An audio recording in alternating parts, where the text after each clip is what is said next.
teman-teman sekalian, perkenalkan nama saya Julianti. Saya dari 10 akuntansi 1. Di video kali ini saya akan menjelaskan tentang bentuk interaksi keuangan dan kerjasama antar negara. Bentuk interaksi keuangan yang melibatkan pergerakan manusia, barang, serta gagasan atau ide antara lain sebagai berikut. Yang pertama adalah perpindahan penduduk atau migrasi. Migrasi merupakan bentuk interaksi antar ruang yang mengakomodasikan pergerakan orang dari satu wilayah ke wilayah lainnya dengan tujuan tertentu. Adapun jenis-jenis migrasi, yang pertama ada imigrasi, yaitu mobilitas penduduk dari dua negeri ke dalam negeri, baik sifatnya sementara maupun tetap. Yang kedua ada emigrasi, yaitu mobilitas orang dari dalam negeri ke luar negeri, baik sifatnya sementara maupun menetap. Yang ketiga yaitu urbanisasi, yaitu mobilitas penduduk dari desa ke kota yang bersifat permanen. Yang keempat ruralisasi, yaitu mobilitas penduduk dari kota kembali ke desa. Kemudian yang kelima transmigrasi, yaitu mobilitas penduduk antar pulau dalam suatu negara yang sifatnya menetap. Yang keenam evakuasi, yaitu mobilitas penduduk karena adanya bencana alam ataupun masalah keamanan lainnya di suatu wilayah.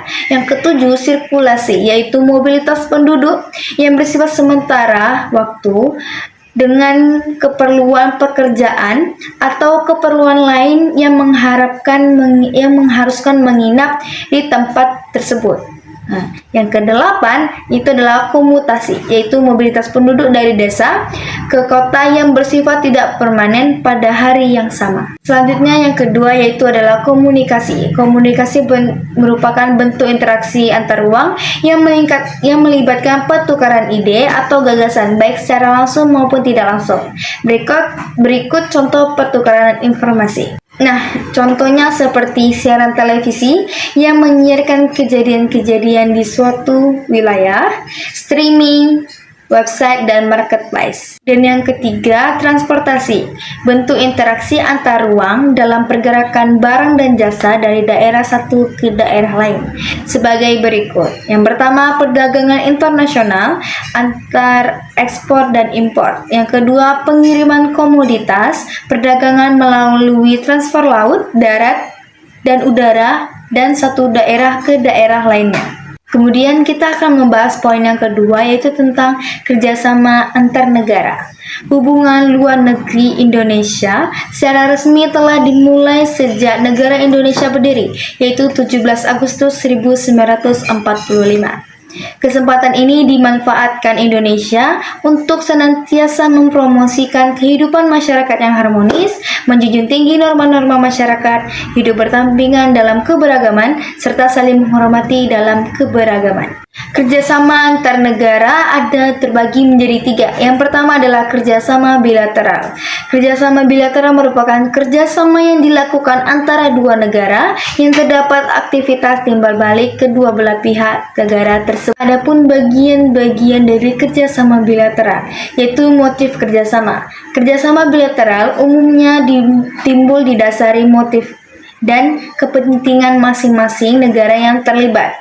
3 motif utama yang menjadi pertimbangan sebuah negara melakukan hubungan bilateral, yaitu sebagai menjaga kepentingan nasional, menjaga perdamaian dan kesejahteraan ekonomi. Negara yang melakukan kerjasama dengan Indonesia. Beberapa negara-negara yang telah menjalin bersama kerjasama bilateral dengan Indonesia. Kemudian bidang kerjasama bilateral. Kerjasama bilateral antara Indonesia dan negara lain terus ditingkatkan di berbagai bidang. Misalnya di bidang hukum, yaitu merupakan kerjasama yang berangkutan dengan masalah hukum. Kemudian kerjasama di bidang ekonomi, yaitu meliputi perdagangan ekspor-impor, penanaman modal, utang piutang, dan lain sebagainya. Yang ketiga, kerjasama bidang pendidikan dan sosial budaya, meliputi pertukaran belajar, pemberian beasiswa, pertukaran guru dan dosen, dan lain sebagainya. Dan yang keempat, kerjasama bidang pertahanan meliputi latihan militer bersama. Kita akan lanjut pembahasan kita, contoh kerjasama antar negara yang kedua, yaitu kerjasama regional. Kerjasama regional adalah kerjasama antar negara di suatu wawasan yang umumnya berdekatan. Tujuan utama kerjasama tersebut adalah untuk memajukan dan memperkokoh eksistensi negara yang berada pada suatu kawasan. Yang ketiga adalah kerjasama multilateral. Kerjasama multilateral merupakan bentuk kerjasama yang melibatkan lebih dari dua negara ataupun kelompok. Kerjasama tersebut tidak memandang regional kewilayahan. Contohnya seperti yang pertama yaitu adalah Perserikatan Bangsa-Bangsa atau disingkat dengan PBB. PBB dibagi menjadi 5, yaitu Majelis Hukum, Dewan Keamanan, Dewan Ekonomi dan Sosial, Dewan Perwakilan, dan Mahkamah Internasional. PBB juga memiliki lembaga-lembaga khusus yang menangani berbagai permasalahan, di antaranya UNESCO yang menangani bidang pendidikan dan kebudayaan, WHO yang menangani bidang kesehatan, UNHCR yang menangani masalah pengujian, serta lembaga khusus lainnya yang jumlahnya saat ini mencapai 17 lembaga. Setelah tadi ada PBB, selanjutnya ada pun World Trade Center Organization atau WTO.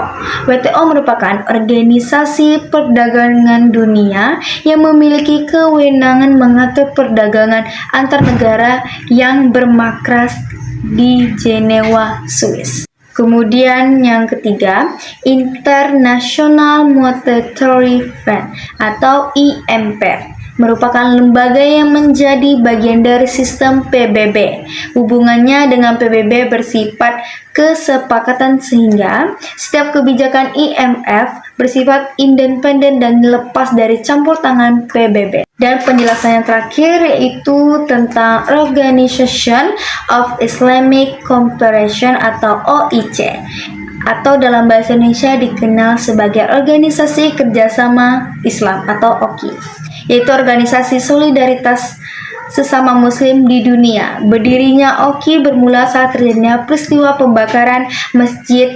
Al-Aqsa pada tahun 1969. Baiklah teman-teman sekalian, mungkin sekian penjelasan dari saya. Mohon maaf jika ada kesalahan kata atau typo dalam saya berbicara. Semoga video ini bermanfaat buat teman-teman sekalian. Sampai jumpa.